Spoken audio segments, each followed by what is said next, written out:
The Battle of Jonesborough was fought August 31 – September 1, 1864, during the Atlanta Campaign in the American Civil War. Two Union armies led by Maj. Gen. William T. Sherman maneuvered to draw the Army of Tennessee away from their defenses at Atlanta, Georgia, where it could be destroyed. Although Hood's army was not destroyed, the city of Atlanta was abandoned and then occupied by Union troops for the rest of the war. The fall of Atlanta also had far-reaching political as well as military effects on the course of the war. Background: in several previous raids during the campaign, Sherman had successfully cut Confederate Gen. John Bell Hood's supply lines by using small detachments, but the Confederates had always quickly repaired the damage. Late in August 1864, Sherman believed that if he could completely sever Hood's supply lines, both the Macon and Western and the Atlanta and West Point railroads, the Confederates would be forced to evacuate Atlanta. Therefore, Sherman elected to move 6 out of his 7 infantry corps against the Confederate supply lines. The Union Army began pulling out of its positions on August 25 to hit the railroad between the towns of Rough and Ready and Jonesborough. To counter this move, Lt. Gen. William J. Hardee and 2 Confederate corps were sent to halt and if possible rout the Union troops. However, Hood failed to realize most of Sherman's army was approaching there and in force, causing Hardee and his command to be highly outnumbered. Opposing forces. Union-Confederate battle. August 31. On August 31, Maj. Gen. Oliver O. Howard had 2 corps entrenched on the east side of the Flint River. John A. Logan's 15th Corps dug in on high ground facing the Macon and Western Railroad.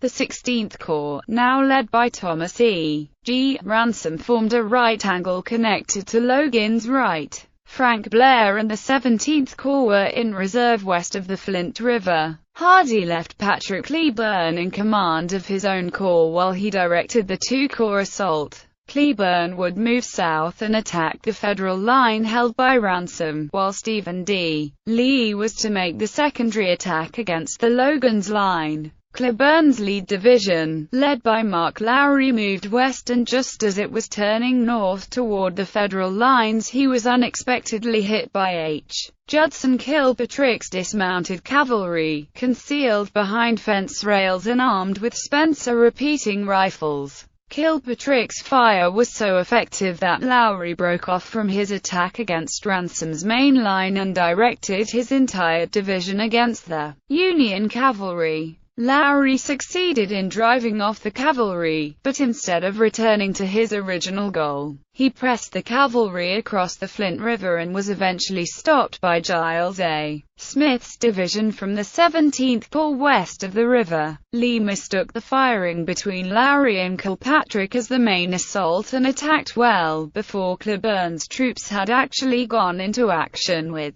Ransom. Lee ordered a frontal assault that was vigorously led by J. Patton Anderson. General Logan, from the Federal lines, admired Anderson's bravery in the battle before he was shot down. Lee's troops were repulsed with heavy casualties. After Lee's troops had been defeated, Hardee wished to renew the attack. However, Lee informed him his troops were in no condition to do so. Indeed, Lee had suffered a disproportionate 1,300 casualties to Cleburne's 400. Both were disproportionate to the Federal total of 179. Learning of this and fearing a direct attack on Atlanta, Hood withdrew Lee's corps from Hardee's force that night and into the city's defenses. A move that would have great consequences the following morning when fighting resumed. Hood later described the fighting on August 31 as a disgraceful effort, because the number of Confederate dead was minimal compared to the forces engaged. September 1.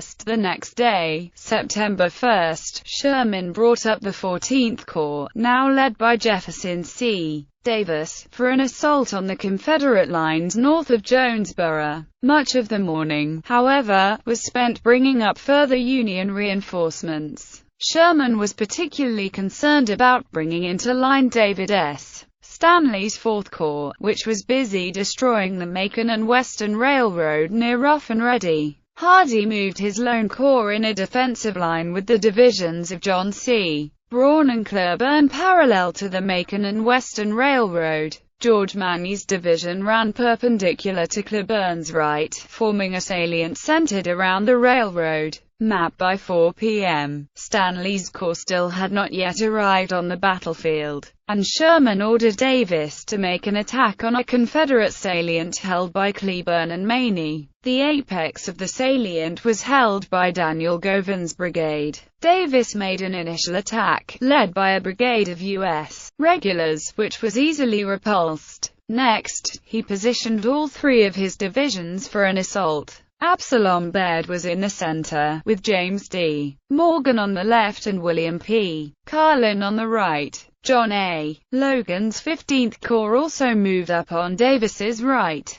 Baird personally led a bayonet charge, which earned him the Medal of Honor. The Confederates held on tenaciously, but after hand-to-hand combat Baird's men broke through, capturing Govan and 600 of his men. Davis's men poured through the breach while Stanley's corps finally arrived on Davis's left. The remaining Confederates managed to retreat in good order to Lovejoy's Station. On the night of September 1, Hood evacuated Atlanta and ordered that the 81 railcars filled with ammunition and other military supplies be destroyed. The resulting fire and explosions were heard for miles. Union troops under the command of Gen. Henry W. Slocum occupied Atlanta on September 2. Aftermath. The Battle of Jonesborough was the final battle of the Atlanta campaign, and it caused the besieged city of Atlanta to fall into Union hands. On September 4, 1864, General Sherman issued Special Field Order No. 64. General Sherman announced to his troops that, the Army having accomplished its undertaking in the complete reduction and occupation of Atlanta, will occupy the place and the country near it until a new campaign is planned in concert with the other grand armies of the United States. The capture of Atlanta greatly aided the re-election of Abraham Lincoln in November,